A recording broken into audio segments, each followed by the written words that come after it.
जय श्री कृष्णा। राधे राधे दोस्तों, स्वागत है आप सभी का भक्ति सागर की ज्ञानवर्धक वीडियो में। दोस्तों, आज हम आपको सभी एकादशियों में सबसे कठिन, श्रेष्ठ और सबसे अधिक पुण्य देने वाली निर्जला एकादशी व्रत के बारे में बताने जा रहे हैं। वर्ष 2026 में निर्जला एकादशी का व्रत गुरुवार 25 जून 2026 को रखा जाएगा। हिंदू पंचांग के अनुसार प्रत्येक वर्ष ज्येष्ठ मास के शुक्ल पक्ष की एकादशी तिथि यह पावन व्रत रखा जाता है। इस बार की एकादशी भगवान श्री हरि विष्णु की आराधना के लिए बहुत ही शुभ मानी जा रही है। ज्येष्ठ मास के शुक्ल पक्ष की एकादशी तिथि का प्रारंभ 24 जून 2026 बुधवार को शाम 6:12 से होगा और समापन 25 जून 2026 गुरुवार को रात 8:09 पर होगा। उदय तिथि के अनुसार निर्जला एकादशी का व्रत 25 जून को ही रखा जाएगा। दोस्तों, कहा जाता है कि इस एकादशी का व्रत करने से मनुष्य को पूरे वर्ष की सभी एकादशियों के बराबर पुण्य फल की प्राप्ति होती है। जो लोग पूरे वर्ष व्रत नहीं कर पाते उनके लिए भी यह अत्यंत फलदायी है।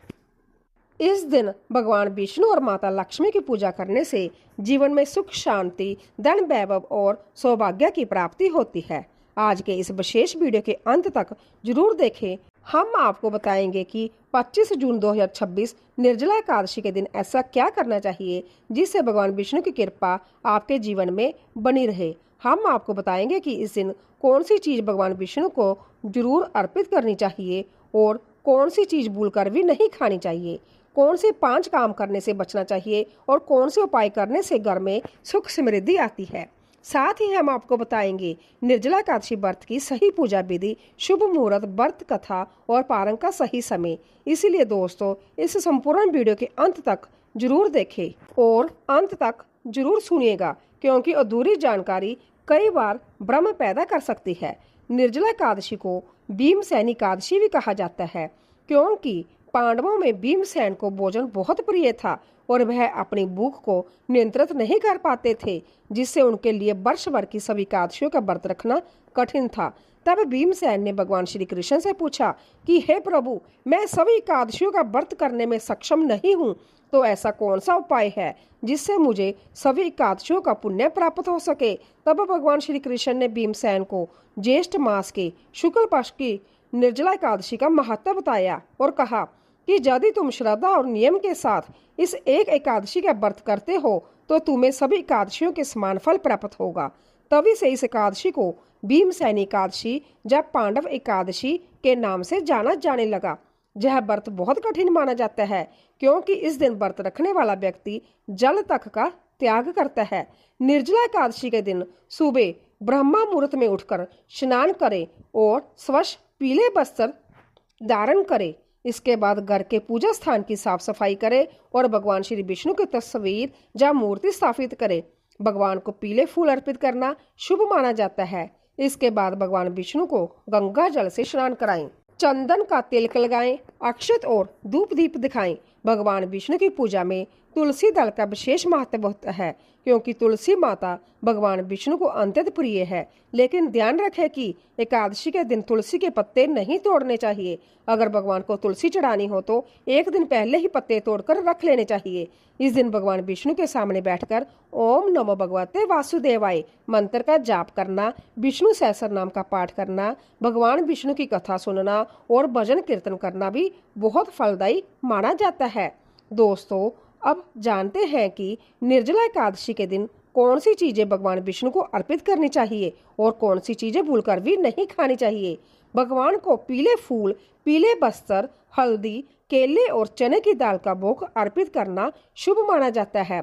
इसके साथ ही भगवान विष्णु को पंचामृत का भोग भी लगाया जा सकता है, जिसमें दूध, दही, घी, शहद और शक्कर का प्रयोग किया जाता है। भगवान को भोग लगाने के बाद उस प्रसाद को श्रद्धा से ग्रहण करें। वर्जित चीजों की बात करें तो सबसे पहले चीज है अन्न। एकादशी के दिन सभी प्रकार के अन्न का त्याग करने की मान्यता है। विशेष रूप से चावल का सेवन नहीं करना चाहिए। पद्म पुराण तथा स्कंद पुराण में एकादशी के दिन चावल के सेवन को महापाप की श्रेणी में रखा गया है, क्योंकि इस दिन चावल में पाप तत्व का वास होता है। इसीलिए चाहे आप व्रत रहे या ना रहे, घर में गलती से भी चावल ना बनाए और ना ही किसी को परोसे। दूसरी चीज है मांसाहारी भोजन। इस पवित्र दिन मांस, मछली और अंडे और तामसिक भोजन से पूरी तरह दूर रहें। तीसरी चीज है शराब और नशीले पदार्थ, क्योंकि मन और शरीर दोनों की पवित्रता जरूरी है। चौथी चीज है प्याज और लहसुन, क्योंकि व्रत में सात्विक भोजन का विशेष महत्व है। पांचवी चीज है अधिक तला भुना और मसालेदार भोजन। जो लोग फलाहार करते हैं उन्हें भी हल्का और सात्विक भोजन ही करना चाहिए। इस दिन क्रोध करना, लोभ, हिंसा और दूसरों की चुगली या निंदा करना सर्वथा वर्जित माना गया है। इस दिन बाल, दाढ़ी या नाखून काटना भी शास्त्रों में वर्जित बताया गया है। ब्रह्मचर्य का पालन करें और घर को साफ सुथरा रखें, क्योंकि जहाँ गंदगी होती है वहाँ माता लक्ष्मी का वास कभी नहीं होता। इस दिन रात्रि जागरण का भी बहुत अधिक महत्व है। अंत्य रात में भगवान विष्णु के मंत्रों का जाप करें और विष्णु सहस्रनाम का पाठ अवश्य सुने। जब भीमसेन ने महर्षि वेद व्यास जी से ऐसा व्रत पूछा था जिससे बिना भूखे रहे सभी एकादशियों का फल मिले, तब व्यास जी ने बताया था कि यदि तुम ज्येष्ठ मास के शुक्ल पक्ष की इस एकादशी पर सूर्य उदय से लेकर अगले दिन द्वादशी के सूर्य उदय तक बिना अन्न और बिना एक बूंद जल ग्रहण किए पूर्ण उपवास करो तो तुम्हें साल भर की सभी 24 एकादशियों का पुण्य मात्र इस एक दिन के व्रत से प्राप्त हो जाएगा। शास्त्रों में बताए गए निर्जला एकादशी के सभी खास और चमत्कारी उपाय व महादान। जल और मिट्टी के कलश का महादान। ज्येष्ठ मास की भयंकर गर्मी के कारण इस दिन जल का दान करना तीनों लोकों में सबसे बड़ा महादान माना गया है। आप इस दिन एक नया मिट्टी का घड़ा या कलश ले, उसे साफ और शुद्ध जल से पूरा भर लें। उस जल के अंदर थोड़ी सी चीनी, मिश्री या गुड़ डाल दे ताकि वह मीठा हो जाए। फिर उस कलश को एक कोरे सफेद कपड़े से ढक कर उसके ऊपर कुछ दक्षिणा रखकर किसी योग्य और सात्विक ब्राह्मण को या किसी भी मंदिर में पूरे आदर भाव से दान कर दे। यह ऐसा दान है जो सीधे आपके पितरों को भी तृप्त करता है और जमलोक की भयंकर जतनाओं से भी मुक्ति दिलाता है। राहगीरों की सेवा और वस्तुओं का दान। इस दिन राहगीरों को ठंडा पानी या शरबत पिलाएं। तपती धूप से बचने के लिए अपनी सामर्थ्य के अनुसार छाता, पैरों को जलने से बचाने के लिए जूते, चप्पल और हाथ से जलने वाला पंखा, जिसे बैना भी कहा जाता है, दान करना अंततः शुभ फलदायी होता है। रसीले और मौसमी फलों का दान। गर्मी से राहत देने वाले रसीले फलों जैसे खरबूजा, तरबूज, आम और खीरे का दान किसी जरूरतमंद को अवश्य करें। इस दिन जल से भरा हुआ कलश और फल दान करने से भगवान श्री हरि अंततः प्रसन्न होते हैं और जीवन को शीतलता प्रदान करते हैं। पीले वस्त्र और अनाज का दान। भगवान विष्णु का आशीर्वाद पाने के लिए आप निर्जला एकादशी पर पीले रंग के वस्त्र का दान जरूरतमंदों में करें। यह रंग भगवान विष्णु को अति प्रिय है। साथ ही पीले रंग के वस्त्र दान से कुंडली में गुरु की स्थिति मजबूत होती है। साथ ही आप अपनी क्षमता अनुसार अन्न या अनाज का दान जैसे भोजन, दाल, चावल या गेहूं आदि का दान भी कर सकते हैं। इस दिन मौसमी फलों का दान कुंडली में पितृ और चंद्र दोष का प्रभाव कम करता है। तुलसी माता के पास दीपक का उपाय। जो लोग भयंकर आर्थिक तंगी से जूझ रहे हैं, जिनके घर में पैसा नहीं टिकता, वह निर्जला एकादशी के दिन संध्या के समय सूर्य अस्त के बाद अपने घर के मुख्य द्वार पर और आंगन में विराजमान तुलसी माता के पास गाय के शुद्ध घी का एक एक दीपक अवश्य जलाएं। उस दीपक में एक चुटकी पीली हल्दी डाल दे और ध्यान रखें कि रुई की जगह लाल कलावे या मोली की बाती का ही प्रयोग करें। हल्दी और लाल कलावा दोनों ही भगवान विष्णु और माता लक्ष्मी को अत्यंत प्रिय है। यह उपाय आपके घर में माँ लक्ष्मी का स्थायी वास करवाता है। दक्षिणावर्ती शंख से महाअभिषेक। यदि आपके घर में दक्षिणावर्ती शंख मौजूद है तो एकादशी की सुबह भगवान श्री हरि विष्णु और शालिग्राम जी का अभिषेक उस शंख में कच्चा दूध, केसर और गंगा जल डालकर अवश्य करें। यह एक महा उपाय है जिससे जन्मों की दरिद्रता का नाश होता है। पितृदोष से मुक्ति का उपाय। पितृदोष से मुक्ति पाने के लिए निर्जला एकादशी की शाम को किसी पुराने पीपल के वृक्ष की जड़ में जल में थोड़ा सा कच्चा दूध और काले तिल मिलाकर अर्पित करें और वहां एक सरसों के तेल का दीपक जलाएं। इससे आपके पितर अंततः प्रसन्न होकर आपको मनचाहा आशीर्वाद देते हैं। महामंत्र का मानसिक जाप। अपनी आत्मिक शांति और आध्यात्मिक उन्नति के लिए ब्रह्म मुहूर्त में उठकर या फिर संध्या आरती के समय एकांत में बैठकर तुलसी या वैजयंती की माला से ओम नमो भगवते वासुदेवाय महामंत्र का कम से कम 108 बार यानी एक माला मानसिक जाप अवश्य करें। शुभ मुहूर्त और पारंग का सटीक उपाय। वर्ष 2026 में निर्जला एकादशी का पावन व्रत 25 जून 2026 दिन गुरुवार को ही रखा जाएगा। कोई भी एकादशी का व्रत तब तक पूर्ण और सफल नहीं माना जाता जब तक उसका शास्त्रों में बताए गए सही समय पर पारण व्रत खोलना न किया जाए। एकादशी के पारण में सबसे महत्वपूर्ण होता है हरिवासर का ज्ञान होना। द्वादशी तिथि के पहले 1/4 भाग को हरिवासर कहा जाता है। हमारे शास्त्रों का कड़ा नियम है कि हरिवासर के समय पारण करना महापाप के समान है, जिससे व्रत का सारा पुण्य उसी क्षण नष्ट हो जाता है और व्रत खंडित माना जाता है। इसीलिए हरिवासर समाप्त होने के बाद ही व्रत खोलना चाहिए।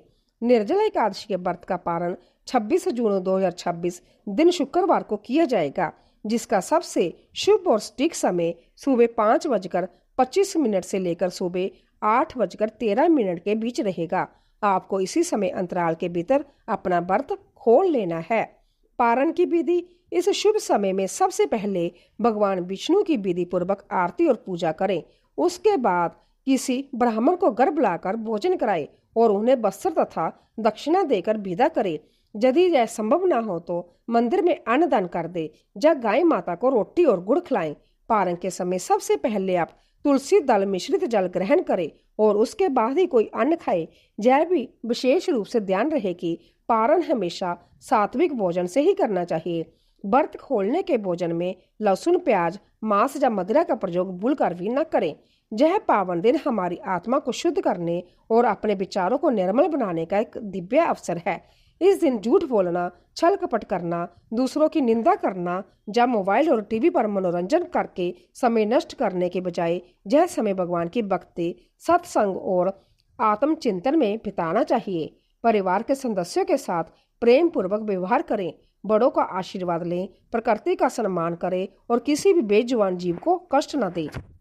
भगवान की सच्ची पूजा किसी बाहरी आडंबर में नहीं बल्कि हमारे अंतःकरण की पवित्रता और हृदय की सरलता में छिपी हुई है। आशा करती है कि भक्ति सागर द्वारा दी गई यह अत्यंत गहरी और शास्त्रीय जानकारी आपके जीवन के लिए अत्यंत लाभकारी सिद्ध हो।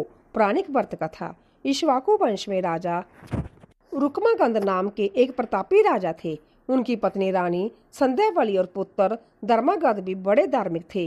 राजा ने अपने महल में एक अत्यंत सुंदर उद्यान बनाया था, जहां स्वर्ग लोक से देवी देवता और अप्सराएं भी विहार करने आती थी। एक दिन एक अप्सरा उस उद्यान में आई, लेकिन भूलवश उसका पैर एक बैंगन की लता के कांटे पर पड़ गया। कांटा चुभने के कारण उस अप्सरा का सारा पुण्य क्षीण हो गया और वह वापिस स्वर्ग लोक नहीं जा पाई। जब राजा को इस बात का पता चला तो वह संभ्य उस अप्सरा के पास गए। अप्सरा ने राजा से कहा, हे राजन, मेरा पुण्य क्षीण हो गया है। यदि आपके राज्य में किसी व्यक्ति ने कल एकादशी का व्रत रखा हो और वह हाथ में जल लेकर अपने व्रत का फल मुझे दान कर दे तो मैं वापस स्वर्ग जा सकती हूँ। राजा ने कहा कि मेरे राज्य में तो किसी ने एकादशी का नाम भी नहीं सुना। तब अप्सरा ने कहा, यदि कोई व्यक्ति अनजाने में भी कल भूखा प्यासा रहा हो तो उसके संकल्प से भी मेरा काम हो जाएगा। राजा ने राज्य में ढिंढोरा पिटवाया। तब एक बनिए की दासी राज दरबार में आई। उसने बताया कि कल उसके स्वामी ने उसे सजा दी थी, जिसके कारण उसने दिन रात अन्न और जल का त्याग किया था और वह भूखी प्यासी रही थी। राजा ने उस दासी से एकादशी व्रत का संकल्प दान करवाया। उसी क्षण फल के प्रभाव से अप्सरा उसी क्षण वापिस अपने स्वर्ग लोक चली गई। यह देखकर राजा रुक्मागंध के आश्चर्य का ठिकाना नहीं रहा। उन्होंने सोचा कि जब अनजाने में भूखे रहने का इतना बड़ा फल है तो नियम पूर्वक व्रत रखने का कितना महत्व होगा। राजा ने अपने गुरु से एकादशी की महिमा सुनी और संकल्प लिया कि अब से उनका पूरा परिवार और राजा की समस्त प्रजा प्रत्येक एकादशी का नियम पूर्वक पालन करेगी। इसके बाद पूरे राज्य में सुख, समृद्धि और भक्ति की वृद्धि हुई। बाजू पुराण में भी कहा गया है कि जो व्यक्ति भक्ति भाव से एकादशी का पालन करता है वह समस्त पापों से मुक्त होकर विष्णु लोक को प्राप्त करता है। इसीलिए प्रत्येक मनुष्य को इस परम पवित्र निर्जला एकादशी का पालन अवश्य करना चाहिए। इस दिन अधिक से अधिक हरे कृष्ण महामंत्र का जाप करें और भगवान की लीलाओं का श्रवण करें। भगवान विष्णु की कृपा आप सब पर बनी रहे। जय श्री कृष्णा। राधे राधे।